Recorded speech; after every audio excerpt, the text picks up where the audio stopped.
At every Thanksgiving dinner, there's always that one relative who makes a joke that goes just a bit too far. In my family, that relative was Uncle Roy. He wore sarcasm like cologne, thick, noticeable, and hard to ignore. And that year, as I walked into my parents' house with a bottle of cranberry cider under one arm and a pie I'd made myself in the other, his voice cut through the living room like a butter knife. "Well, look who finally showed up," Roy said, his lips twitching into a smirk. "He'll probably ask for leftovers before we even sit down." The room chuckled lightly, everyone but me. I forced a smile, said nothing, and handed my pie to my cousin Kelly in the kitchen.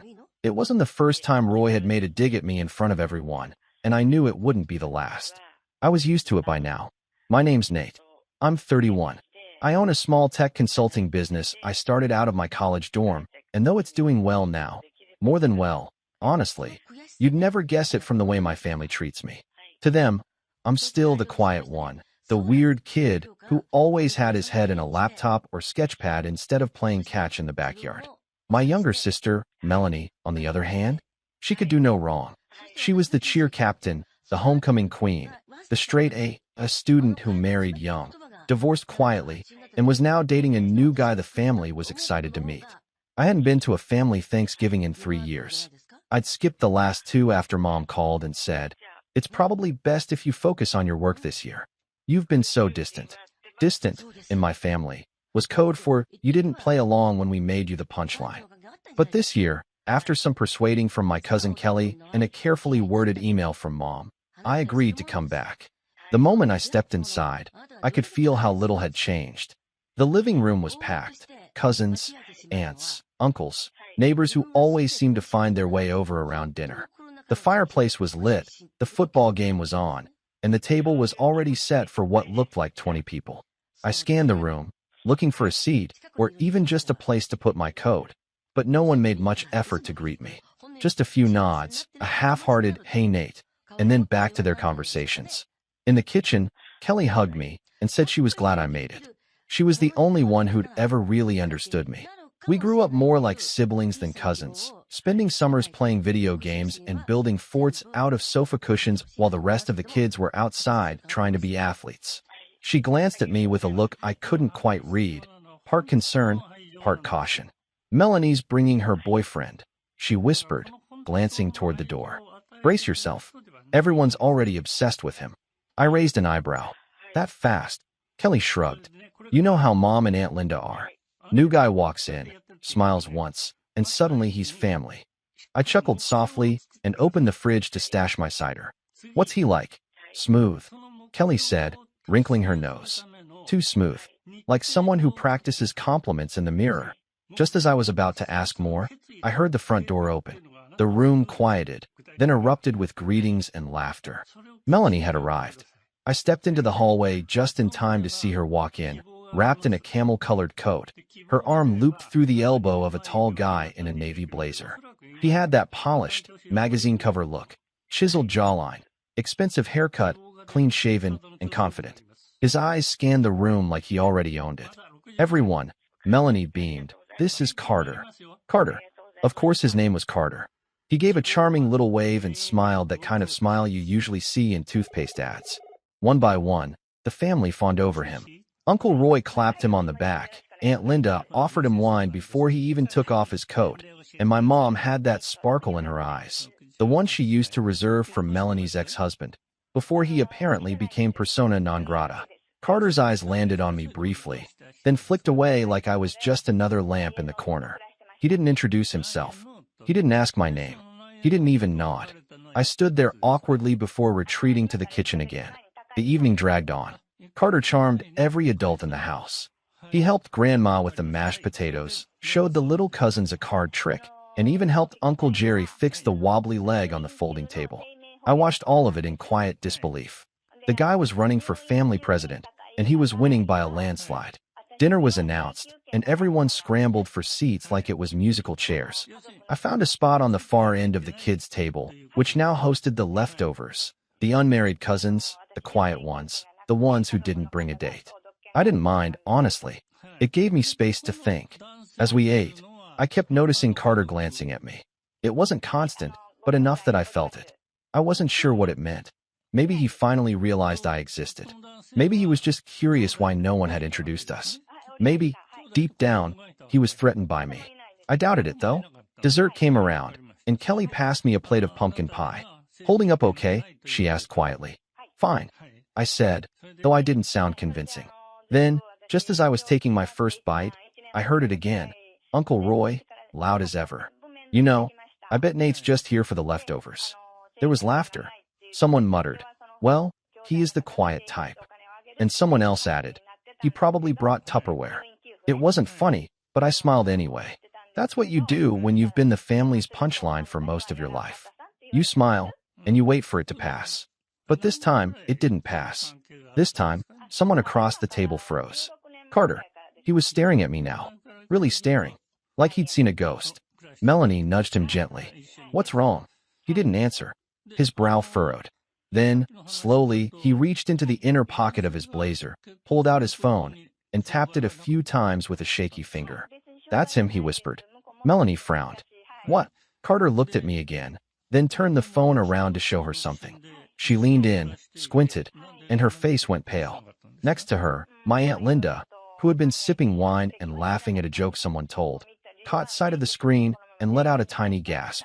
Her hand trembled, her glass tilted, and in one quick motion, red wine splashed across the table and shattered on the hardwood floor. The room fell silent. All eyes were on me, and I had absolutely no idea why, but I was about to find out. I didn't move at first, just sat there, forks suspended midair, confused as hell while the room around me froze in place. Aunt Linda's broken wine glass lay scattered on the floor like a metaphor for whatever tension had just splintered through the air. Someone was whispering, too low to catch. Melanie's hand was clamped around Carter's wrist, and he was still holding out his phone, though he'd turned it slightly now, angling the screen away from me. Their eyes flicked between me and the image, back and forth, like they were trying to match a face to a mugshot. And I couldn't shake this gnawing feeling in my stomach, that I was missing something big, something that, judging by the reactions, I was the last person in the room to understand. Then Melanie leaned back in her chair and muttered, just barely above a whisper, "You didn't tell me it was him." Carter still didn't say anything. That was the moment I realized I wasn't just invisible anymore. I was something worse. I was recognized, and not in a good way. Okay, I said, my voice breaking through the silence like a cracked window pane. Someone want to let me in on the joke? No one laughed. No one spoke. Finally, Carter cleared his throat. You run a consulting firm, right? Software security? I nodded slowly. Yeah, that's right. What? He pressed his lips together, weighing his words. Do you ever do legal audits? Internal breach reviews? My mind reeled. That wasn't exactly my bread and butter, but I'd taken a few private contracts over the years, usually small companies looking to quietly identify leaks, backdoors, embezzlement. All hush-hush stuff. I was careful. Always signed NDAs. Always made sure I didn't poke where I wasn't welcome. Carter set his phone face down on the table like it was radioactive. You did a contract last year with Linton Dynamics. And then it hit me. Linton. God. That job. It was one of the messiest I'd ever taken. An insider had been siphoning intellectual property and leaking prototypes to a rival firm. Took me weeks to trace it. I'd followed the trail through VPNs, burner accounts, cloaked servers, until I finally narrowed it down to an employee named Ethan Warren. Corporate brought the hammer down hard. Terminated him the next day. I heard later they filed a civil suit. But that was where my involvement ended. Or at least I thought it did. Carter's eyes were dark now. His voice cold. That was my brother. My throat went dry. Oh, there it was. That connection. That thread that tied us in this sick little knot of coincidence. I had no idea, I said genuinely. I wasn't even given a name until the end. I just followed the data. He leaned back, folding his arms. Yeah, well, that data got my brother blacklisted. Couldn't get a job for 8 months. Ended up moving back in with our parents. Everything fell apart. I looked at Melanie, who was now staring at me like I was radioactive. Like I'd poisoned her perfect little dinner with truth. You ruined someone's life, she said quietly. And something snapped in me. I did my job, I replied. Your boyfriend's brother was stealing trade secrets. I didn't frame him. I didn't falsify anything. I traced an IP address. I matched login logs. I cross-referenced security cameras and time-stamped file deletions. That's it. But it didn't matter. In that moment, the mood had turned. I could feel it, like cold air creeping through a cracked window. To them, it didn't matter that I had followed protocol, that I had no clue who Ethan Warren was. All they saw now was me, the outsider, the weirdo who'd suddenly revealed he was more than they assumed. I wasn't just Nate, the guy who brought his own pie and laughed off Uncle Roy's jabs. I was the guy who ruined someone's family, and they hated me for it. The whispers started before dessert was even cleared. I heard my cousin Derek mutter something about snakes in the grass. Aunt Linda kept casting glances at her wine-stained skirt like I was somehow responsible for her clumsiness. Even my mom, sweet, quiet mom, gave me a look that made my chest ache. It was disappointment. Real, honest-to-God disappointment. Not because I'd done something wrong, but because I'd upset the dynamic. I'd rattled the glass dome that kept our family delusions intact. The rest of the evening passed like a slow-motion car crash. No one asked me about work. No one complimented the pie I baked. No one even thanked me for coming. Carter, meanwhile, was treated like some wounded prince. Aunt Linda brought him fresh apple cider. Grandma asked him about his trauma. Melanie clung to his arm like he was going to evaporate. I stayed until the dishes were half cleared. Then I stood, grabbed my coat, and told Kelly I'd text her later. As I walked toward the door, my father appeared at my side. His voice low. "You know," he said, "maybe next year, just send a card or something." I blinked. "Excuse me." "You're always welcome," he added quickly. "Of course, but maybe a little less drama next time." I stared at him, at the man who, when I was 12, told me I'd never understand people because I spent too much time on computers. The man who once grounded me for fixing the family printer too well because he assumed I must have broken it first. He looked at me like I was the storm that ruined his picnic. And I realized something, standing there in the hallway, coat half-zipped and heart lodged in my throat. They didn't want me here. Not really. They wanted the idea of me, the quiet Nate, the passive Nate, the Nate who ate whatever garbage they fed him, smiled politely, and stayed invisible. But that Nate was gone. Or at least, he was dying. I left without saying goodbye. The drive home was a blur. My phone buzzed a few times. Messages from Kelly, one from my uncle, probably an accidental butt dial, and one from an unknown number. It just said, "Hope you're proud. My brother still can't get work." No name, no signature, just that. I didn't reply, but I saved the number. Because deep down, I knew this wasn't over. Not by a long shot. The next morning, I woke up to a group text from my mom. "Thank you everyone for a beautiful evening. So much love in one house. We are truly blessed." No mention of the wine glass. No mention of the Cold War that had silently unfolded across the table. No mention of me at all. But I noticed something else. A photo attached. It was the family gathered around the dinner table, everyone smiling, glasses raised. Carter had one arm draped around Melanie's shoulder. Even Uncle Roy was mid-laugh. There was one empty chair at the end. Mine. I stared at that photo for a long time. And for the first time in years, I didn't feel hurt. I felt clarity. This family had never really seen me. Not for who I was. They'd seen a placeholder, a scapegoat, a background character in the Melanie show. And for years, I'd accepted that. I'd made peace with being the quiet one. But now I was awake. Now I was done. And if they thought the drama ended with a snide remark and an awkward dinner, they were sorely mistaken. Because I hadn't even started yet. When I woke up the next morning, I didn't reach for my phone.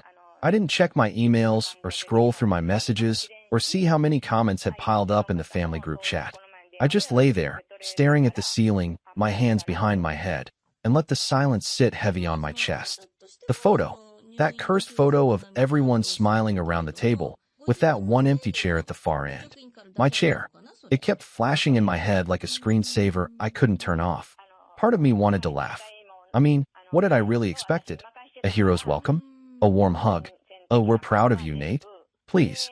I'd been invisible for so long that even my absence at the table didn't earn a second glance. Just a hole in the photo and a reminder that I didn't belong. But still, it hurt. The deeper cut, though, was Dad's comment. "You're always welcome, but maybe a little less drama next time." That one kept echoing like a looped voicemail in my head. I hadn't brought drama. I hadn't even said anything at dinner. All I'd done was exist, and that alone had been enough to fracture the illusion they worked so hard to maintain.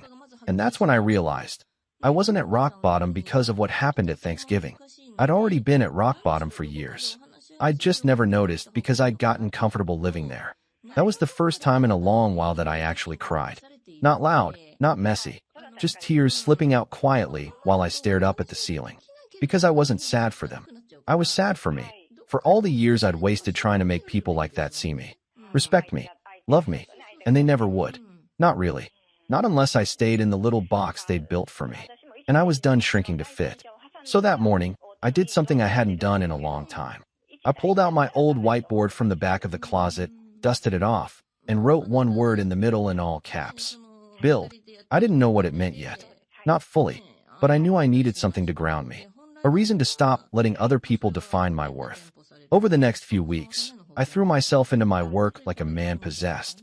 Not out of spite, not out of bitterness, but because for the first time in forever, I realized how much I'd been holding back. Playing small, avoiding the spotlight out of some twisted loyalty to people who were only ever comfortable when I was beneath them.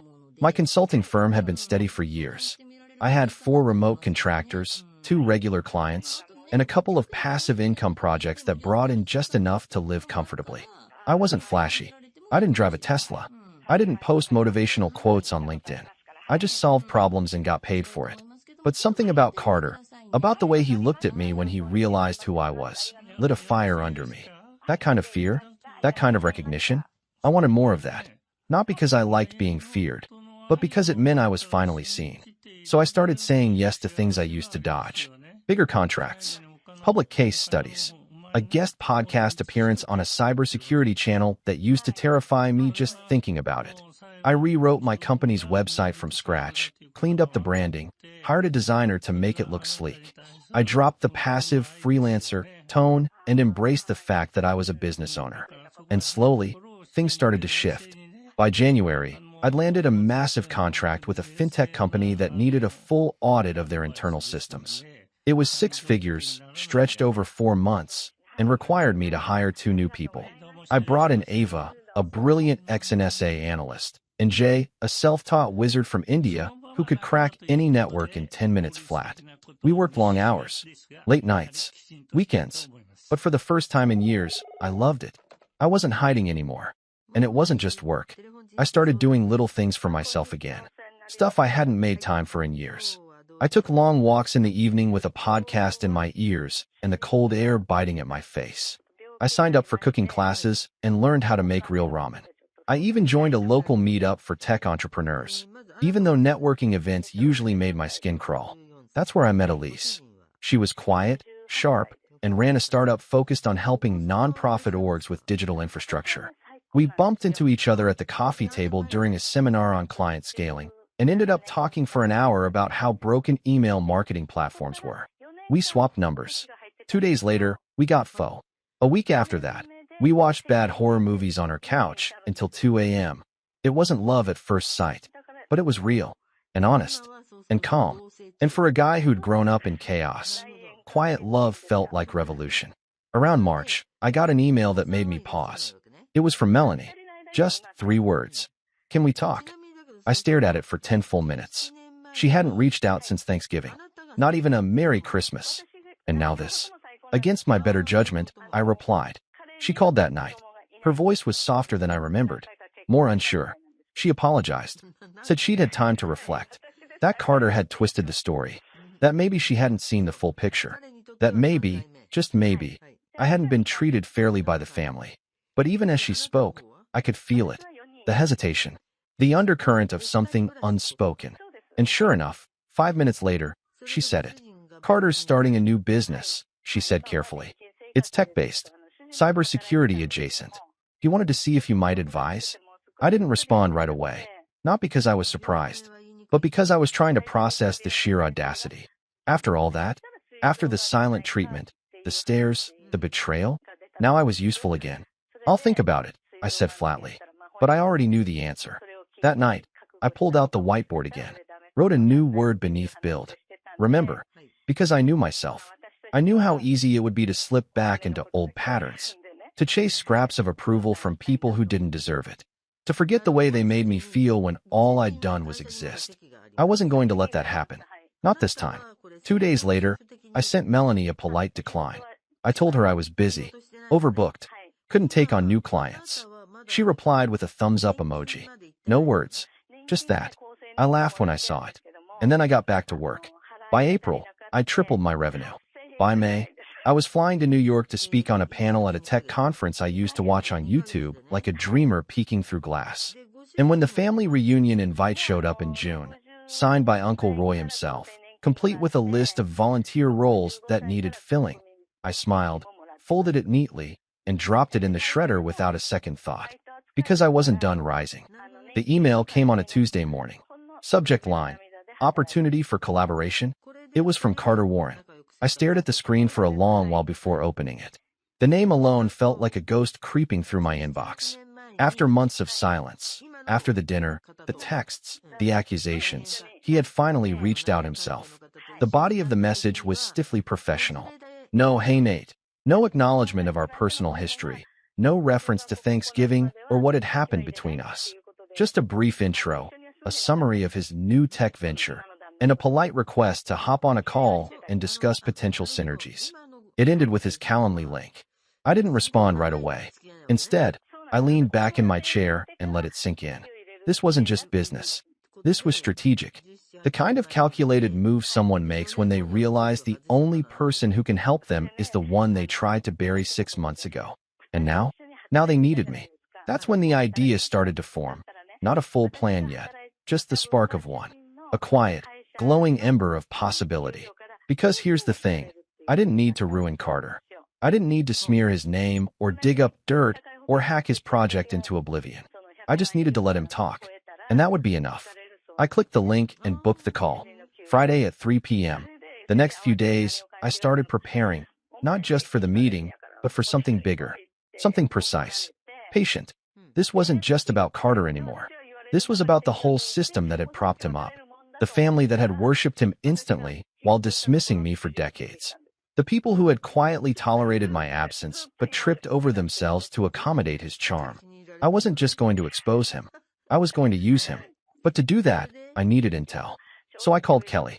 She answered on the second ring, her voice bright. Hey, stranger. You alive? Barely, I joked. Hey, got a weird question. Oh no, she said. Is this going to be one of those family-splitting questions, or a how do you get curry out of a white shirt kind of thing? More like, Carter-related. There was a beat. Then, oof. What now? I explained the email, the proposed collaboration, the complete lack of accountability in his tone. Kelly listened quietly.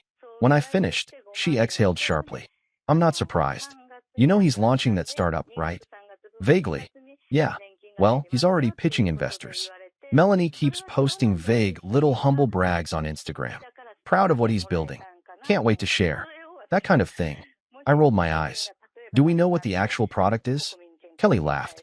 Something about secure communication? I don't know. Melanie tried explaining it to me at lunch and used the word blockchain 6 times. I think even she doesn't get it. Sounds about right. And he's using family money, I think. Aunt Linda invested. Uncle Roy too. That made my eyebrow twitch. So they were literally investing in him now. I chewed on that. Would you mind? I asked carefully, keeping an eye on what they post. Anything public, anything shady. You're planning something, Kelly said immediately. Your voice does this thing when you're scheming. It gets all flat. Maybe, I said. I'm just watching for now. She paused. Do I get to be your sidekick? I grinned. You already are. The call on Friday started off dull. Carter logged in 2 minutes late, his face perfectly lit, his background clean and curated. Probably a rented co-working space with fake books on the shelf behind him. He wore a tailored jacket over a t-shirt, Silicon Valley cosplay at its finest. Nate, he said, nodding. Appreciate you making the time. Sure, I said. Curious what you're working on. He launched into a rehearsed pitch, his voice smooth, confident, practiced. A new app that would revolutionize private communication, decentralized architecture, end-to-end encryption, AI-enhanced threat detection, all the buzzwords. He name-dropped investors he was in talks with, mentioned a few strategic partners, and casually floated the idea of bringing on someone with a strong forensic background to audit the core security before launch. That someone, obviously, was me. But here's what stuck out. His platform wasn't ready. In fact, it wasn't even built. He was pitching wireframes and vaporware, just a glossy deck and a few UI mockups. The backend wasn't done. The encryption libraries were open source, with no custom implementation. And the AI threat detection? Pure fantasy at this stage. I kept my face neutral the whole time. When he finished, I asked a few questions, basic ones, deliberately naive. He answered confidently, but his replies were vague, non-technical. He didn't understand the infrastructure he was claiming to build, which meant one thing: he was lying to someone, either the investors, the family, or both. After 30 minutes, we wrapped. "I'll think about it," I told him. "Appreciate the walkthrough." "Of course," he said, smiling. "Would love to have someone like you on the team." As the call ended, I took a screenshot of the deck he'd shared on screen, just a glimpse, but enough to trace. Over the next week, I began digging. Quietly, carefully, using the few details from the deck and the company name he'd dropped, CipherSet. I found their website. It was sleek but hollow, full of aspirational language and empty promises. I ran a WHOS lookup on the domain, registered to a shell company in Delaware. Classic. Then I searched public business registries. Carter wasn't listed as a founder. Some guy named Victor Harper was. A name I didn't recognize. I dug deeper. Victor Harper had 2 other LLCs, both dissolved. One had been investigated for securities fraud. Quietly, no charges filed. I started connecting the dots. This wasn't just a tech bro with a dream. This was a puppet. Or worse, a front. And Carter? He was either clueless or complicit. Either way, it was gold. By the end of the month, I'd assembled a neat little folder of everything I'd found: investor slides, fake metrics, registration details, and even a few public testimonials on the website that, when reverse image searched, turned out to be AI-generated headshots. I had the kindling. Now I needed the match. That's when Kelly came through again. She texted me a screenshot from Melanie's Instagram. It was a boomerang video of champagne flutes clinking over a caption that read, "Celebrating our seed round. $350K raised, and just getting started." That was the confirmation I needed. They weren't just talking to investors anymore. They had funding, and they were using that funding, based on false claims, fake prototypes, and fake endorsements. Legally, that was a minefield. I consulted a lawyer I knew, a discreet, brilliant guy named Marco I'd worked with during the Linton job. I told him I had a client who might be exposed to an investment built on deceptive materials. I didn't name names. I just asked what the reporting thresholds were. Marco didn't even hesitate. If someone's misrepresenting their product to raise money, and you can prove it, you have enough to go to the SEC or even the FTC, depending on the scale. Investors can sue for damages. Founders can be held liable. I nodded slowly. Even if it's just family and friends investing, doesn't matter. Fraud is fraud. I thanked him. Then I called Kelly again. "I need names," I said. "Everyone in the family who's put money into CipherSet." She didn't ask why, just said, "Give me a day." When she got back to me, the list was longer than I expected. Uncle Roy, $50,000. Aunt Linda, $35,000. Grandma, even $10,000. One of our cousins, $25,000 from his college fund. They'd all bet on Carter, and none of them knew they were holding a grenade. I didn't feel smug. I didn't feel angry. I felt ready. I wasn't going to ruin Carter out of spite. I was going to shine a light on the truth. Let the consequences fall where they may. Because for the first time in my life, I wasn't reacting. I was strategizing. And the next move was mine. I didn't confront anyone right away.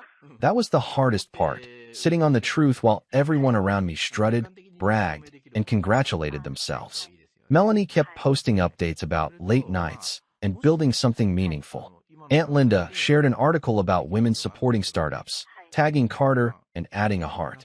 Uncle Roy told anyone who would listen that he'd finally invested in something that mattered. And I let them. Because the thing about truth is, it doesn't need theatrics. It just needs timing. The moment came sooner than I expected.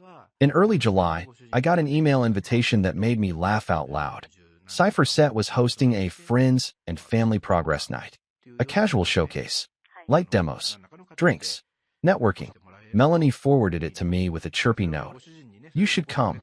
Carter would love to show you what they've built." That line, "what they've built," sealed it. I replied yes. Not because I wanted to reconcile. Not because I wanted approval. But because this was the cleanest way to end it. The event was held in a rented event space downtown. all exposed brick and hanging lights. The kind of place that looked impressive in photos and hollow in reality. There was a banner with Cypher Set's logo printed far too large for the room, a folding table with branded pamphlets, and a monitor looping the same animated mock-up over and over. I arrived 10 minutes early. Carter spotted me immediately. His smile froze for half a second before snapping back into place. He walked over, hand outstretched, voice booming like we were old friends. "Nate, glad you could make it." I shook his hand. Calm, polite, wouldn't miss it. Melanie hugged me next. Too tight, too rehearsed. "I'm really glad you're here," she said, as if that erased months of silence. "Me too," I replied. The room filled quickly. Family, a few local business people, and, this surprised me, 2 men in suits who definitely weren't relatives. One of them was Victor Harper. I recognized him immediately from my research. Same face, same slick confidence, same eyes that never quite settled on anyone. Carter took the stage around 7. He gave a speech about vision, trust, and the future of privacy. He talked about integrity, about doing things the right way. I watched Uncle Roy nod along, arms crossed, proud. Aunt Linda dabbed at her eyes like she was watching a graduation. When Carter finished, the room applauded. Glasses clinked. Music came back on. Then Carter said, "And now, we're going to do a brief live walkthrough of our security framework. Nate here has been advising us informally, and he's agreed to say a few words." That was new. Melanie turned to me, eyes wide. "What?" I stood up slowly. Carter smiled at me, the same smile he'd worn at Thanksgiving. Confident. Certain. He thought he'd put me on the spot. Thought I'd freeze or deflect or play small like I always used to. Instead, I stepped forward. "Thanks, Carter," I said evenly. "I actually haven't advised Cypher Set. But since everyone's here, I think it's a good time to clarify a few things." The room quieted. I plugged a flash drive into the monitor. The screen changed. Instead of Cypher Set's looping animation, a simple slide appeared. "Let's start with the basics," I said. "This platform claims end-to-end encryption. It does not. It uses an unmodified open-source library with known vulnerabilities, last patched 18 months ago." Murmurs. Carter stiffened. "Nate, this isn't." I raised a hand. "I'm not finished." Next slide. "These user testimonials? Generated. Stock photos. Reverse searchable." Another slide. "These performance metrics? Projections presented as current data. That's misrepresentation." Victor Harper shifted uncomfortably. I kept going. Calm. Precise. No insults. No emotion. I explained the shell company. The dissolved LLCs. The lack of a working backend. The absence of any proprietary security architecture. Then I turned to the room. If you invested in Cypher Set based on these claims, you were not given accurate information. Silence. Aunt Linda looked at Uncle Roy. Uncle Roy looked at Melanie. Grandma's hands trembled in her lap. Carter finally snapped. "This is a personal attack." "No," I said. "This is documentation." Victor stepped forward then, trying to take control. "We can explain." "That won't be necessary," said one of the men in suits. He stood, pulling out a badge. "SEC," he said simply. "We've been reviewing Cypher Set for a few weeks. This presentation confirms several concerns." The room erupted. Questions. Gasps. Someone dropped a glass. Melanie looked like she'd been slapped. Carter went pale. Victor started talking fast. Too fast. The agents asked for documents. Phones. Laptops. I stepped back, letting it unfold without me. I didn't gloat. I didn't smile. I just watched the truth do what it always does when it finally gets air. The fallout was swift. Cypher Set's accounts were frozen, pending investigation. Investors were notified. Lawyers got involved. Victor disappeared within a week. Carter was left holding the wreckage. Family group chats exploded. Uncle Roy called me 23 times. I didn't answer. Aunt Linda left a voicemail crying, asking how I could do this to family. Melanie showed up at my apartment unannounced, eyes red, voice shaking. "You humiliated us." I looked at her, really looked at her, and felt something close to peace. "I didn't humiliate you," I said. "I told the truth. You just weren't ready to hear it." She left without another word. The investigations dragged on for months. Some money was recovered. Some wasn't. Relationships fractured. Blame bounced around like a pinball. And me? I went back to my life. Work flourished. My firm grew. Elise stayed. Kelly stayed. The people who mattered didn't question my choices. They understood them. Thanksgiving came around again. I didn't get an invite. I didn't need one. Because for the first time, I wasn't the quiet one at the end of the table. I wasn't the punchline. I wasn't invisible. I was just finally free.